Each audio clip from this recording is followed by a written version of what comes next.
I chose Utah and New Mexico for my journey to explore the world of sandstone.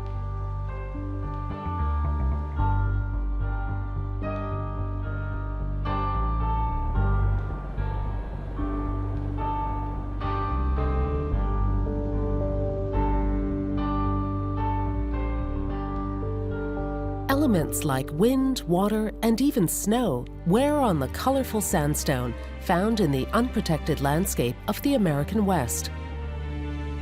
And what does this mean to me? The sandstone is exposed. Its unbelievable diversity is on full display when the vegetation is sparse.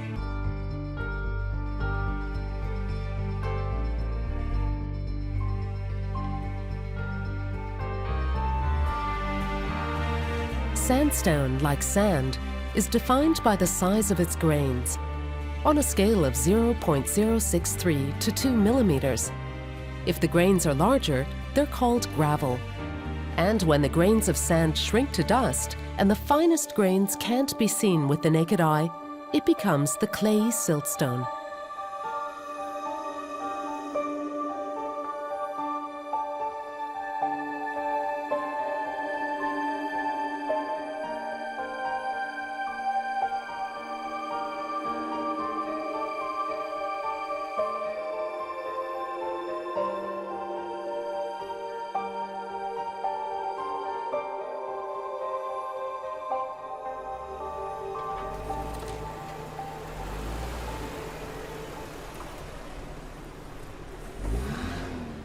I will drive, wander, and climb 3,700 miles through a wealth of shapes and colorful rocks.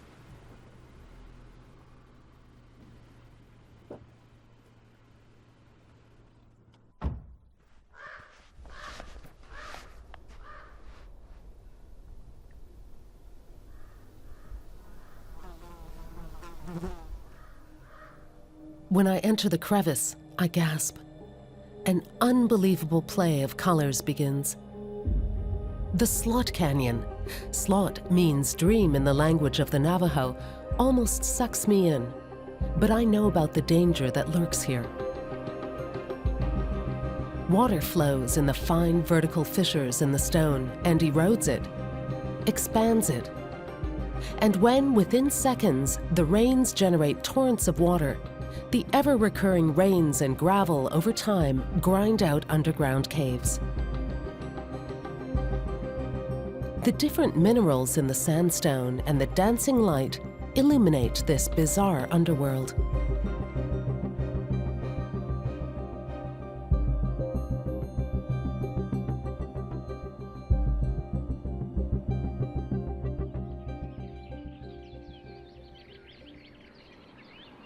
Fired up, I travel on to Kanab. Pathways from here lead to major tourist attractions, such as the Grand Canyon.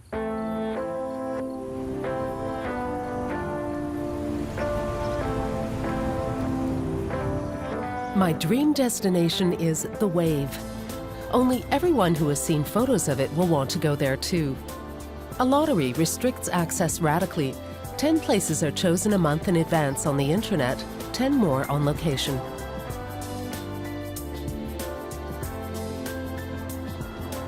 I explore Kanab. A sandstone shop catches my eye. Picture frames, small souvenirs, and spheres made from fine laminated sandstone are for sale.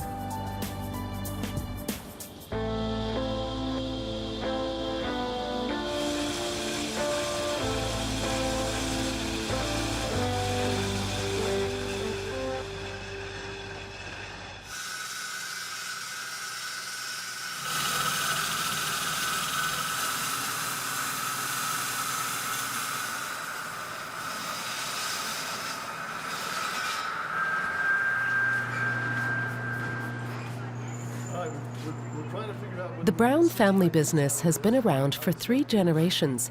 I meet the grandfather, father, and son in their workshop. Less than 200 years ago, the government couldn't give this land away. It was so desolate and unforgiving.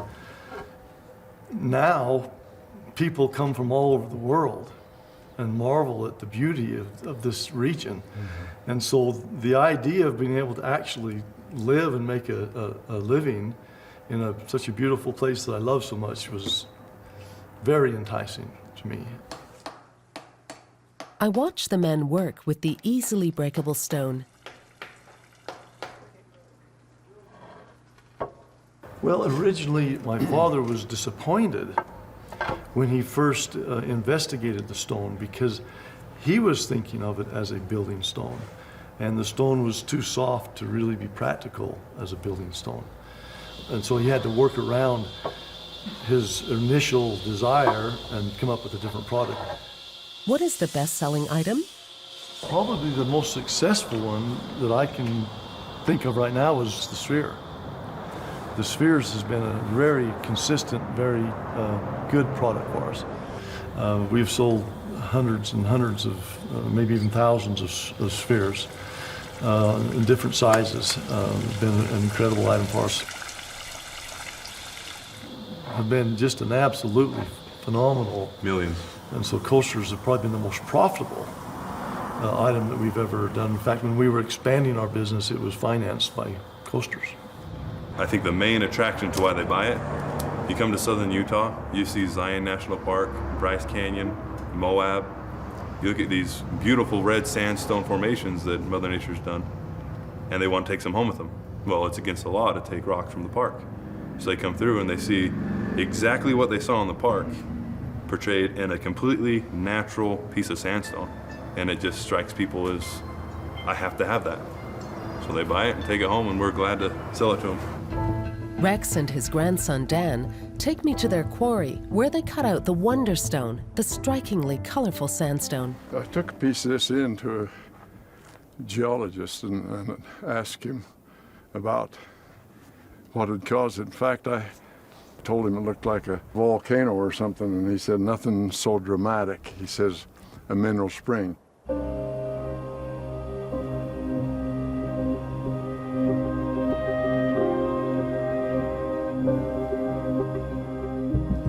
And the way he described it, he says, the slower the movement of the water, the more color and design.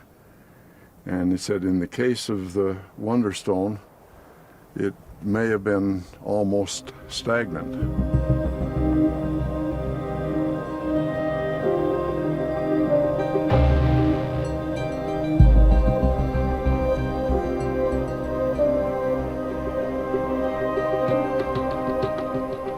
It's a beautiful piece, and we'll make a lot of gorgeous pictures or paperweights, bookends, converted into dollars, I guess.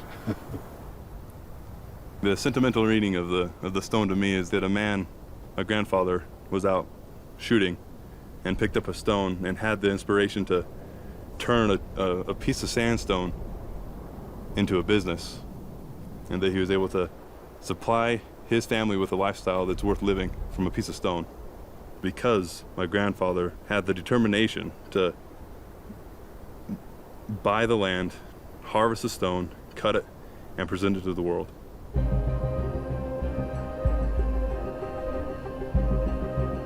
While the souvenir business is blooming, the Wonderstone is running out. Ken has started to lease new land, but will it offer up such expressive designs?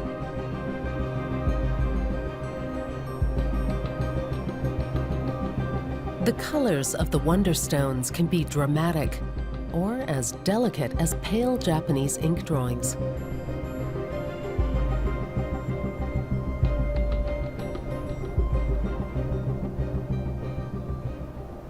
With the acknowledgement that this could be the last piece of Wonderstone, my father wisely gathered all of his siblings together, and out of the Wonderstone that we had cut and had saved, we all were able to go into our workshop and individually pick out pieces that we wanted to keep for ourselves instead of selling them.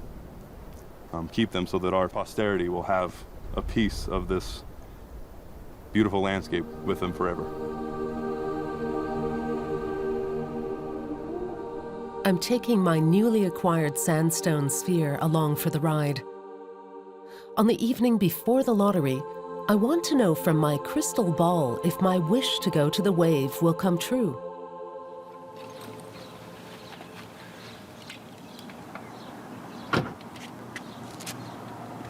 Okay, all those here for the wave lottery. I think we had it for 20 years. I do not remember its origins. That was before my time.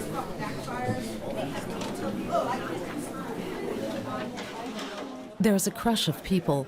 Almost 100 are here. Anyone who has time stays for another night and hopes the second time will be the charm. But is the wave really as fascinating as we are told? Or is this restriction just part of the hype? First lucky winner of the day, number 29.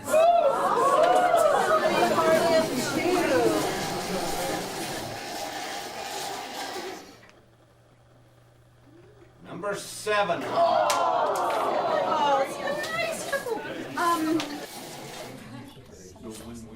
Number 13.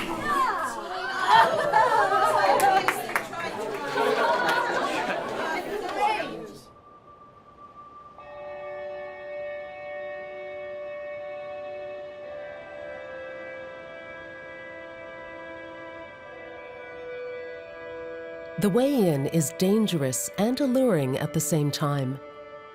There are neither descriptions nor guides. Maps are inaccurate. There's no water. The hikers must bring and wear everything they need.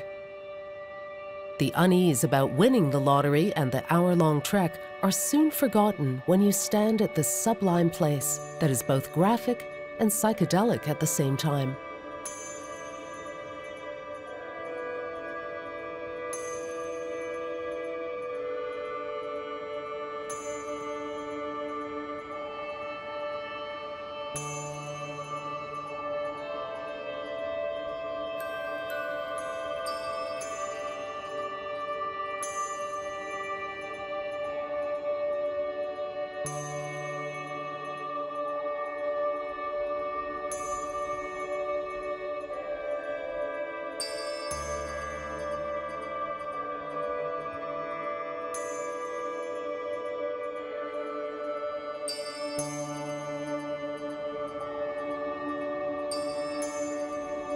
The wave in the Paria Canyon Vermilion Cliffs wilderness is one of the most unusual and unreachable areas in the spectacular western USA.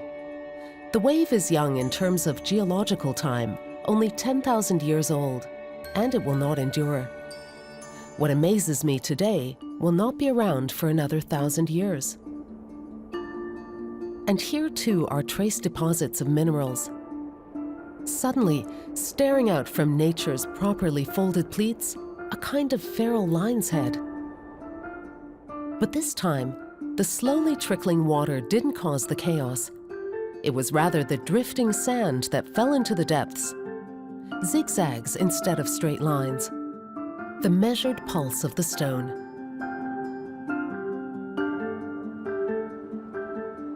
The fragility is frightening when you look at or step onto the thin separated leaves of sandstone. From sand to stone and back again, I think, while I look at my feet and at the sand that has accumulated in the deep vault.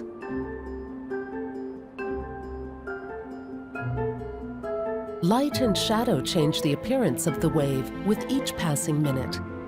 What appeared in delicate apricot tones is suddenly pink-red.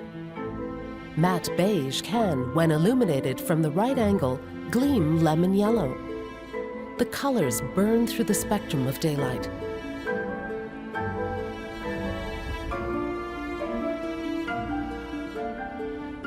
And then a curvature in the face of the rock, sanded, polished, and massive.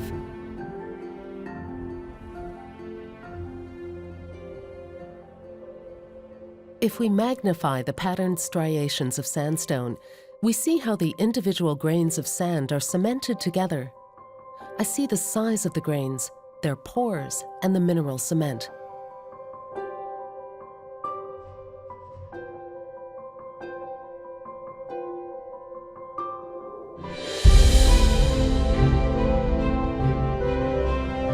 While the wave appears graphically, White Pocket is a churning sea crowned with petrified foam caused by the interruption of a sedimentary process. Whether it was volcanic activity, earthquakes, or flooding, this riddle has still not been solved. The pillow-like structure of the faded capstone covering the whisked pink mass surprises us.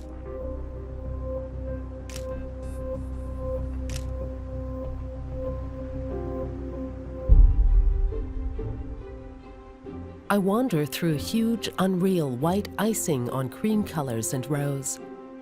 Strawberries haven't colored this dough, hematite has, the blood of the red stones, as the Navajo Indians explained it to me.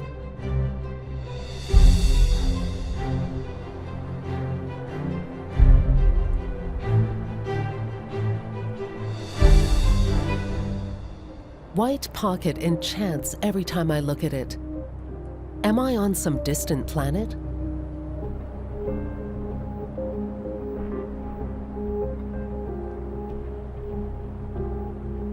The landscape shows many faces. At times, I find deep water ponds in an otherwise completely arid desert. Even today, ranchers drive their cattle to White Pocket when water becomes scarce.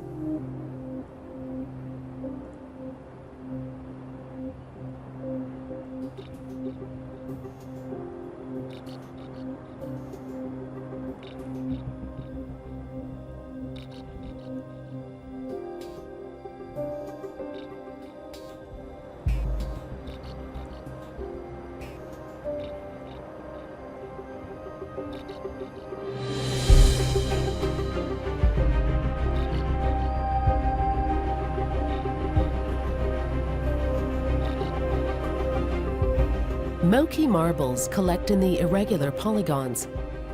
The holy stone of the Moki Indians has conquered the hearts of esoterics. Its origin is as controversial as its healing powers. A journey through the magma to the surface of the earth that eventually ends in birth, believe some, while geological fusion is the scientific theory. Environmentalists have won a rare victory over the oil, gas, and coal companies in the Vermilion Cliffs wilderness. A final photograph of my siesta. Then I will leave this dream.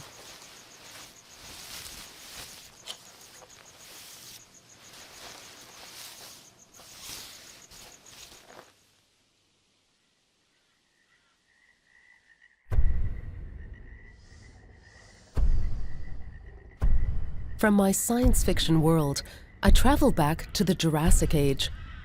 I actually find dinosaur tracks in the slick rock of the Moccasin Mountains, where mud stuck to the feet of the vegetarian Autozoom. And Grelator and Kayantapus tracks prove that they also drank from this former oasis. Does this bone also belong here?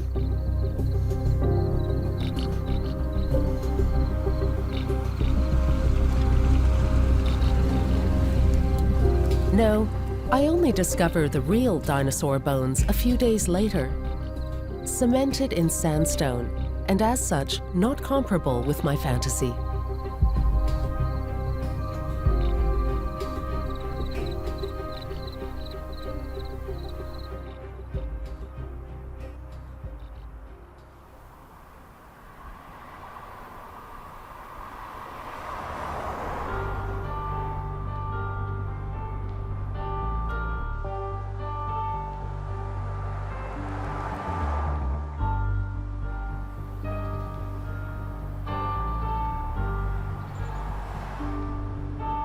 Unlike the permanently protected wilderness of Vermilion Cliffs is Bryce Canyon, a national park with roads, trails, and tourist attractions.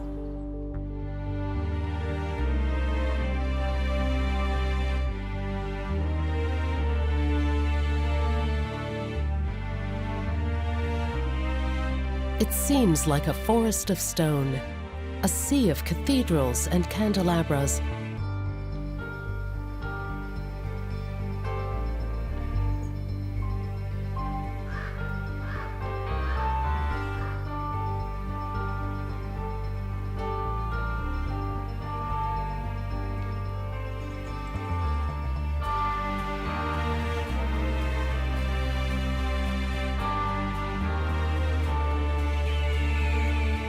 drip candles on a spread-out velvet cloth? Or are they ruins from a lost world? The wandering sun continuously colors the stone garden, the amphitheater. One after the other, it illuminates the stony tips of the stones like flames on the head of a match. Less romantic than the appearance is the origin. Rapidly progressing vertical erosion produces colors that are amplified according to the frequency of the reflected light.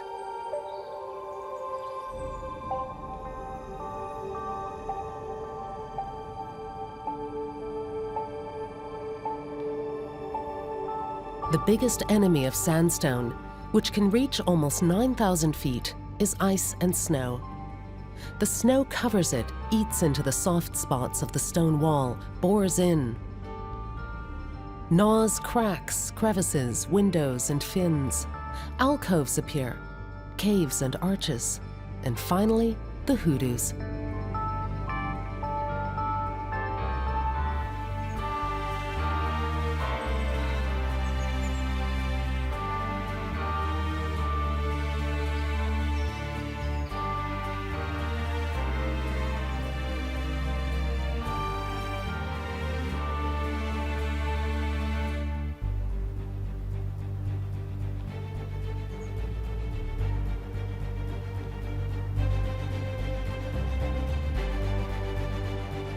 At first sight of the inhospitable land he was ordered to settle, the Mormon it was named after, Bryce, had only one thing to say: a hell of a place to lose a cow.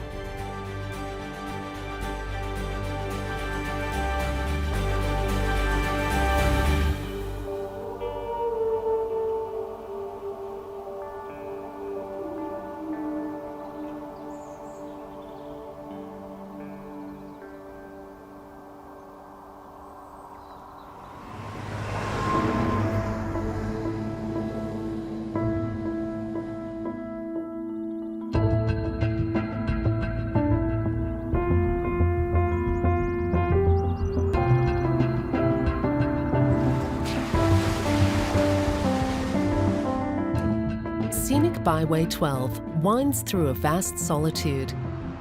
Built by the CCC, the Civilian Conservation Corps, in 1933, it is still the only paved road between Escalante and Boulder. The road provides spectacular views, but each road to a tourist attraction like Devil's Garden, Cottonwood Canyon, or just to ancient cave paintings can only be managed with a four-wheel drive.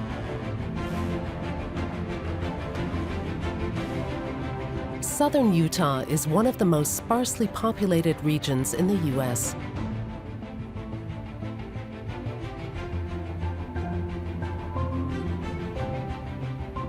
But I find life in this seemingly lifeless land. Primitive organisms armed for the struggle to survive. I see how they break down the surface of a stone physically and chemically. With extreme drought, they enter into a state similar to hibernation that permits them to lose up to 98% of their water until rain awakens this symbiotic community of fungi and algae to new life. A centuries-long life. Lichens only grow a couple of millimeters every century. As the first colonizers, however, they prepare the ground for other plants.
Rocks are the bones of the earth, it is said. I can see this very clearly here, on the terrifyingly narrow ridge along never-ending barren rocks, hell's backbone. For sure, not for the faint of heart.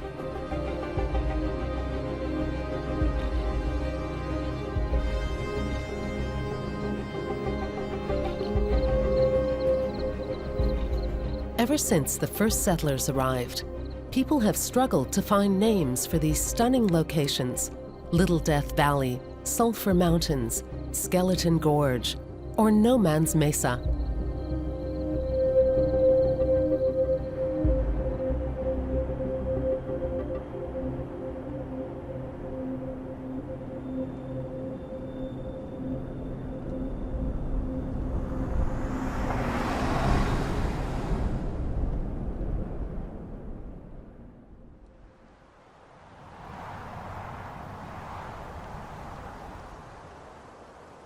Only a hint of the once gigantic bent fold in the Earth's crust is visible. A shallow valley, a chaotic line of cliffs. The rest, washed away. At the beginning of the 20th century, the Mormon pioneers settled on the fertile banks of the Fremont River. They ignored the Indians' warnings that the river could rise dangerously until floods wasted their fields and took the lives of some settlers. Geologists like Tom Morris attempt to explain the Capitol Reef.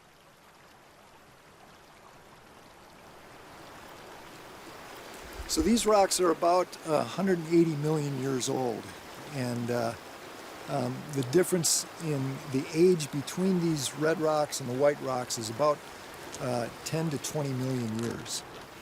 The red rock, the Wingate Sandstone, has the Triassic-Jurassic boundary in it, which is about 200 million years ago. And then above that is the Navajo Sandstone, which is a bit younger. And originally they were both red. But as groundwater preferentially moved through the Navajo Sandstone because it had open pore spaces between the sand grains, that groundwater and natural gases that groundwater could be carrying basically scrubbed away the red rind and bleached the rock more white color.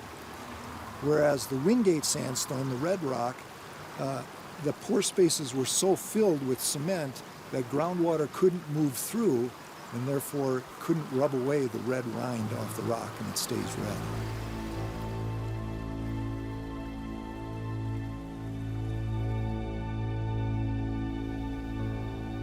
Alongside the red and white rocks, I also see black, rounded stones lying around. Basalt, I think. But I want to dismiss this thought because this countryside has no history of volcanic activity. But then, why are they here? The answer to that is that outside of the park to the west are a lot of lava flows, volcanic activity, and drainages like this drainage here in Cathedral Valley have brought these boulders out from their original placement and strewn them across the landscape in river systems. And then as the landscape eroded through geologic time, these boulders were too big and too large to be carried by many of the river systems, and they are strewn kind of randomly all over the landscape. So the river behind us, it only flows during spring runoff and during flash floods in the middle of the summer. And these flash floods are very powerful. 1 minute the stream bed can be dry, the next minute we can have five-foot standing waves. And the velocity and the power of those waves are incredible. And I've actually seen one of these flash floods here in Cathedral Valley, and you can see black boulders this size or maybe a little bit smaller that were being carried in the water column by the flash flood. So this process of moving the lava rocks over the landscape continues today, and it's moving them further and further off to the east away from their original source. While more well-known national parks have 2 to 3 geological formations, but highly concentrated, in Capitol Reef there are 17 different ones. How does Tom explain these freestanding monoliths? There are 3 formations here in Cathedral Valley, and you can see that there's a brown formation at the base of those cliffs over there. a gray formation above that, and then another red cliff above that. That gray cliff is the cliff that actually protects the underlying bed from, the underlying unit from being eroded. It's kind of a cap rock. It's a little bit stronger, it's a little bit more cemented, and it's harder. And at one point, it sat on top of Temple of the Sun and protected it from erosion. That gray unit is called the Curtis sandstone. Now that it's gone, this cathedral is going to erode very rapidly, and it's going to make a flat plain like the rest of the valley here. This monolith I would expect to be gone within a few thousand years, which is a blink in time relative to the geologic record. And so within a few thousand years, we probably won't see Temple of the Sun. But the good thing is we might see some other ones develop on that cliff face as it erodes back through time. So we might not see Temple of the Sun, Temple of the Moon, but we might see Temple of the Stars.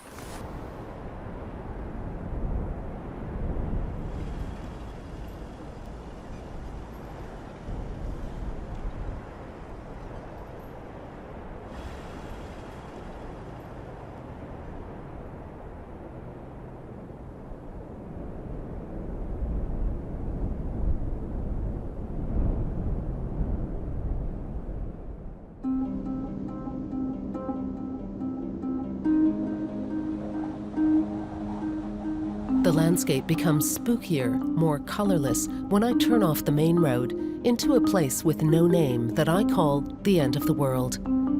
Nothing can thrive in this dry desert climate on this flat impregnated with salt, gypsum, and calcium sulfate. A dead country, and yet the future won't grow without hope. The hope for this region is fracking, oil and natural gas extraction.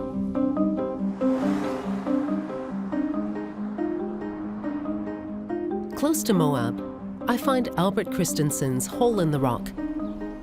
The Dane and his wife not only lived here, they ran a flourishing diner in the 1940s. Hi, welcome to Hole in the Rock today. My name is Shauna. I'll be your tour guide today. Just so everybody knows, there is no photography allowed. This home is now a memorial to Albert and Gladys Christensen. They offered escape from the dreary life of a miner. They fought for their property and against the impositions of the authorities. That's why it's painted this lovely color green in here. They had to have all washable surfaces to serve their food. And this thing here didn't always used to be a plant holder. Albert took parts from a hot water heater, put them in down here, ran down propane from outside. This used to be filled with hot grease. And that's the basket he used to use for his French fries and fried chicken. That was his deep fryer. After the diner closed, Gladys did open up a small gift shop out front. And clear back in the day, she used to give people 50-cent tours of her own home. After Albert's death, Gladys stayed on in the cave 17 long years. This home is made out of Entrada sandstone. It's the hardest sandstone we have in the area. Never allows moisture to penetrate through, and it keeps it at an even temperature in here between 65 and 72 degrees all year round. You don't have to heat or air condition in this house. Gladys had help bringing the plumbing in the early 60s. She formed this bathtub herself. She used to call that her own private swimming pool. You'll see a wild Mustang here and a colt's right over there. They used to roam free in this area. Albert found these guys frozen solid up in the La Salle Mountains and brought them back and preserved them. This was Albert's pet donkey. It was also his first attempt at taxidermy work, so he's a little rough around the edges. And he's been in this window for over 65 years. Albert and Gladys also found eternal rest in the rocks. And a new Dane and his wife bought the land, an investment.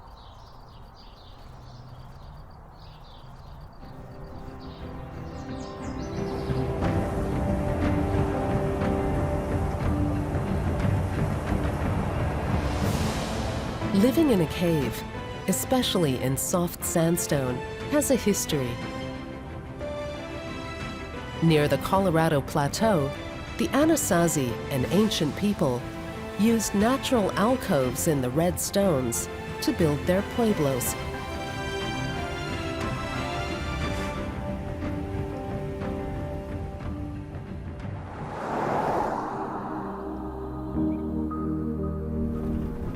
Do people still live in caves today?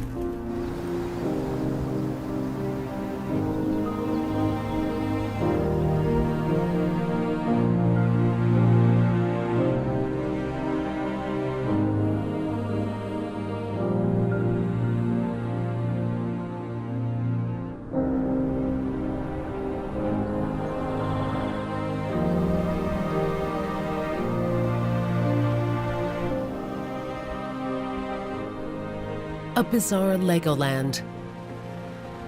Far from the nearest town, autonomous and sustainable, Enoch Foster, a fundamentalist Mormon, his 2 wives, Katrina and Lillian, and their 15 children, give me an interesting insight into living in a sandstone cave.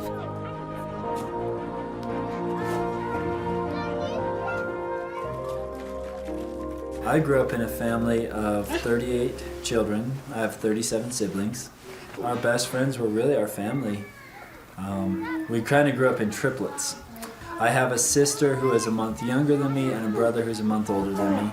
Each of the moms seemed to have kids within a few months, so there were all these sets of triplets. And this is our 15th child. Lillian's 6th.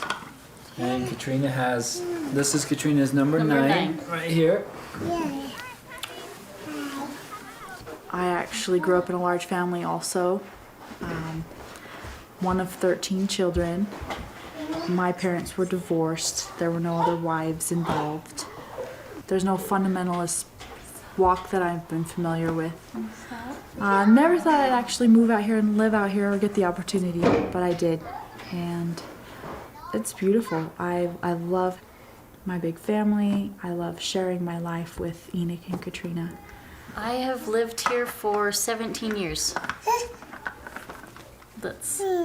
We moved here when we got married. They chose each other. Yeah. We did. When it actually developed, when the relationship was developing, it was actually Katrina that invited Lillian into the family. And then it was Lillian that ultimately told me that we were engaged. As I walked up, these two were visiting and we were gonna go get some pizza. I said, "Hey, you ready? Let's go." And they said, "Yeah, but we got some news for you, we're engaged." So they, our belief is that if you're going to live in a plural situation like we have chosen, which is an amazing experience, it's trying at times, but challenges you to grow. But our belief is that the gals 100% need to choose that. Whoever wants to move here doesn't acquire a plot of land, a piece of the rock, but is part of a community that has a clearly regulated community property and worldview.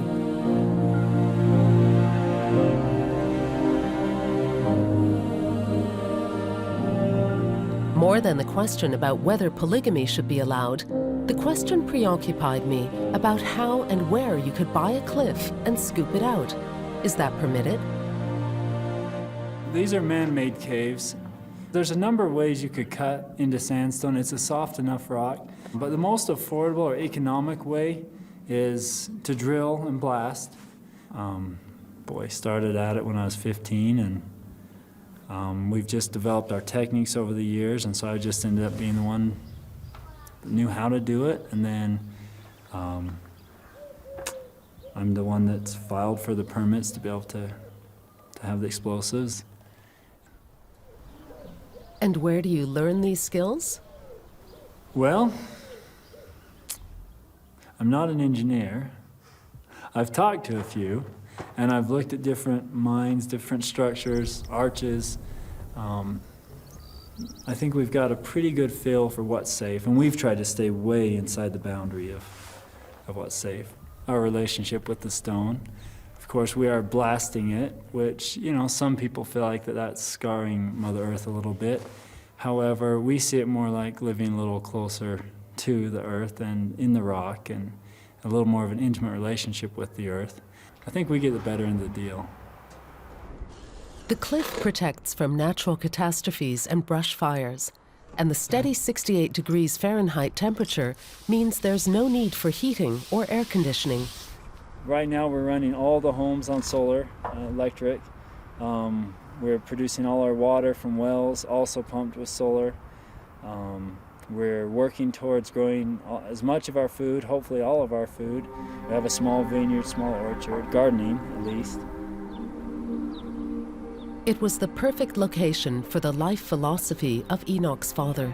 Dad came out here and he just was looking down in this area for the right rock. It had to be the right rock and the right south-facing slope and the right scenery, the beauty, and this was the one that caught his attention. Autonomous living makes sense, but do you have to embed yourself in a cave? As I'm leaving, I didn't have the desire to find protection in a cave. I wanted to climb it.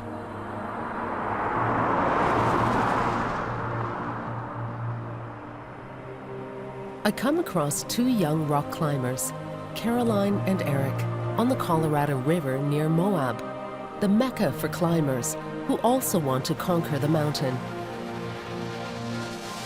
Sandstone is one of the most dangerous rocks to climb. It's soft and it crumbles. What's the attraction? It's therapy. If I don't do this, I do go insane. I love being on the rocks and climbing towers and kind of, it's not the risk, it's just this weird, it's not adrenaline like you feel, it's something that's just necessary and a passion that I can't even describe. It's something that I have to do. With climbing, it's all about getting to the summit of a mountain, but desert towers, there's no other feasible way to get to the summit unless you climb up. And sometimes that does involve risking your life or taking chances. I just like the exposure. I just like to go up high, and of course I know it's dangerous and there's, it's present, but I don't let the fear overcome me. I just feel good. It feels very relaxing. I love to do it and I enjoy it, and I don't think about the danger so much. I mean, it's present. Behavior with the sandstone is to be very delicate. Be Yeah. very, very delicate. Never pull out. To always pull down, because obviously it's like holding on to a cracker. With this sandstone around the Moab area, a lot of it is formed by ancient sand dunes compressed down, and there's striations, there's lines going through of different layers of sandstone, and some can be softer, some can be harder. You actually recognize, oh, this is Entrada, this is Navajo. That color, I know this is soft. Stay away from that. That black varnish, it's great, it's solid. So you kind of learn that. It's a different type of rock than you'd ever picture, and you always feel the energy coming off of these towers, and you have to climb them before they fall over. It's not enough to know about the rock. The course of the sun must be considered in the extreme heat, and also the sudden downpours. So it is definitely a lifestyle. It's definitely part of our life, and especially living in this environment. I mean, it's all around you. How can you not do it?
meet Karen Peaty at the Four Corners Monument, where she makes sand paintings for tourists. In her hogan, she explains ritual painting to me. A lot of the Native Americans, they don't go to hospitals. They go through traditional ceremonies, healing ceremonies. The sand painting does help a person that really needs healing because it re-nourishes the whole body from the bottom of their feet to the top of their head. So that's how traditionally, when a sand painting is done, it does heal a person. In the afternoon, the healing god is summoned. 2 hours remain until the onset of dusk. I've seen my grandma and grandpa do it in a hogan, but I didn't know at the time that they were doing healing ceremonies. When I heard singing in the hogan, we never used to enter. My grandpa used to tell us to stay outside the door. A ceremony that includes the painting and the chant, accompanied musically by a rattle, can last between 5 to 9 days and will heal sick minds and sad hearts. The feet must point east at the door. The time of day also plays an important role.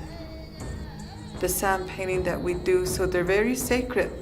So all the colors that we do with the sand painting, they're all natural rock stones. I used to go sheep herding a long time ago. Whenever I'm herding sheep, I used to see different color rocks. And if I find real nice rock stones that I like, I get them, then I bring it back to the house. I crush it and I sift it through a scarf. So that's how I started my artwork. The yellow one and the red one, I get it from Table Mesa.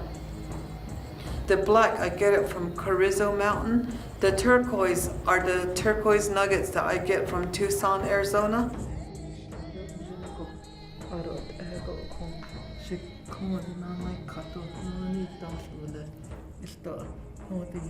And traditionally, there would be herbs, the Navajo basket, the sacred stones that we use, because those are some of the offerings that we do to God.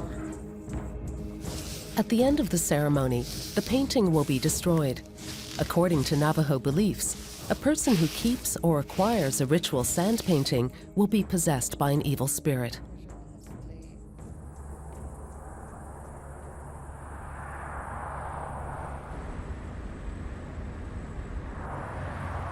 The last station of my journey is New Mexico. Ra Paulette, the cave digger, as he calls himself, leads me back to a modern way of the healing powers of stone. He builds windows in the earth.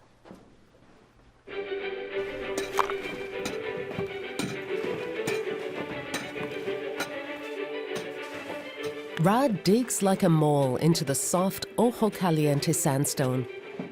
He can work it fast and with his own hands. This is like a sandbox for the child, but I think all creative, all artists, no matter how much pompous their artist statements and mission statements are little children using adult techniques and understandings and talents to do these very exaggerated, playful worlds, and then to offer it up to the world at large. This is a theater that might have seating for 30 to 50 people. And we're at the roof of the theater because I have to dig the caves from the top down with the sand going out the bottom. And so we're at a spot that the stage is about 50 feet below where we're sitting here. I'm using all the things that I've learned over the 25 years of doing this, and I'm taking all of that knowledge and the techniques that I've developed, and hopefully the sculptural proficiency that I've practiced through all those other various projects to this project, this last project, 10-year project. I'll be 75 at the end of it. I've started a project that I can't finish by myself. I've started a project that I can't pay for.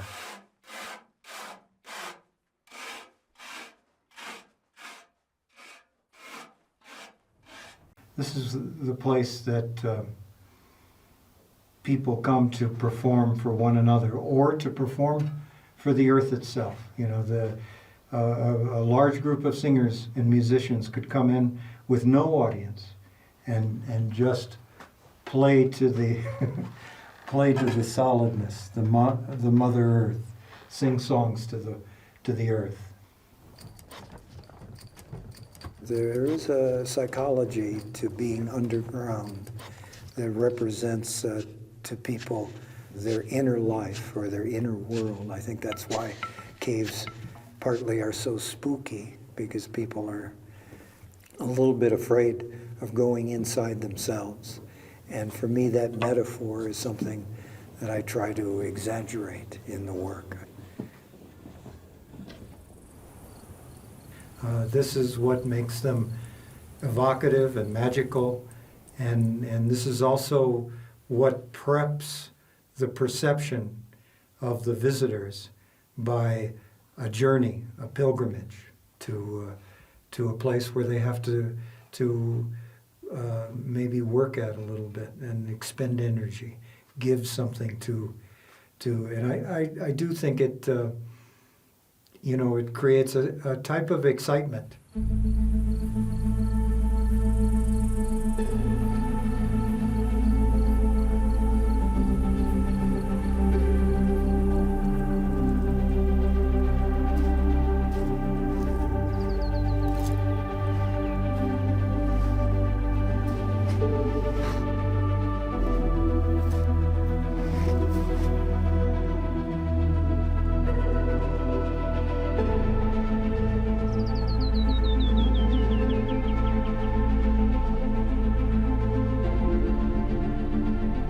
I call this the rainfall cave.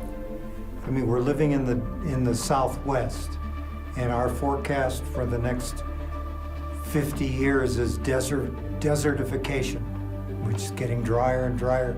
So I want to make a place that perceptually honors water.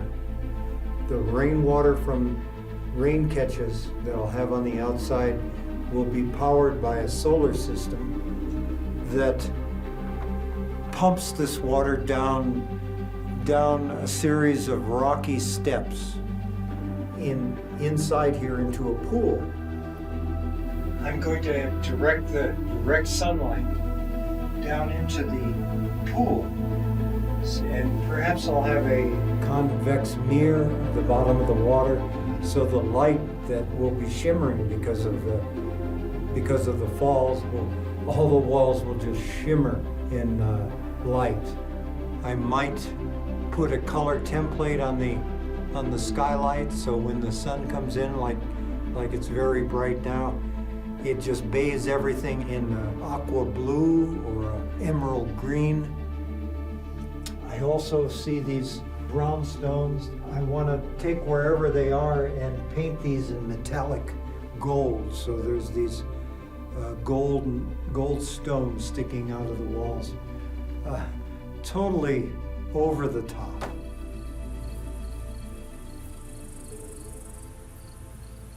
I think a lot of people are interested in the spiritual aspect of the artwork, and some of them have had ideas to create a spiritual retreat. Some of them have been interested in creating just a unique home opportunity for themselves, or perhaps a family compound. And some of them have been interested in trying to do an actual development here, and then have the caves as a common area that everybody in the development would be able to share.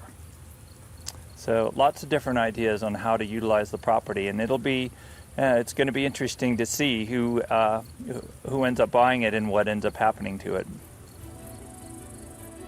Tom Abrams, a real estate agent from Santa Fe, offers 2 of Ra's caves for sale. Does the artist make suggestions about how people should use his tree of life, as he calls this one of the 2 caves?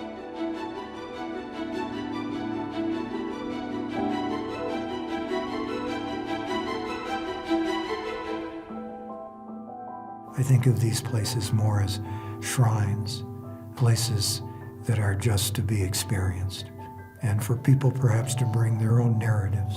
You know, the first cave that I did was something that a whole bunch of people came up and made it into a real shrine, putting Buddhist figures, Native American, of course, a lot of Christian figures. And what fascinated me was that it's the first shrine that I had seen in which all different symbols from different narratives were side by side, comfortably, and people felt comfortable doing that because the site itself wasn't associated with a story, with a cultural story.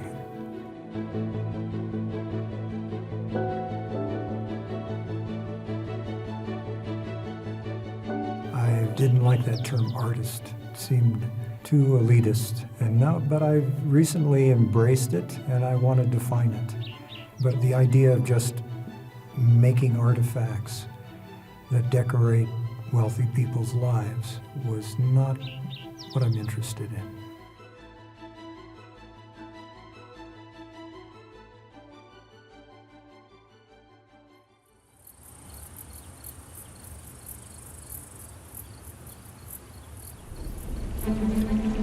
At the end of my journey, I see a mirror of my own existence in the sandstone. It began to grow from a single grain of sand. I grew from a cell. We change, grow, and shrivel, show signs of aging. Only our spans of existence are different. My species can't keep going for millions of years.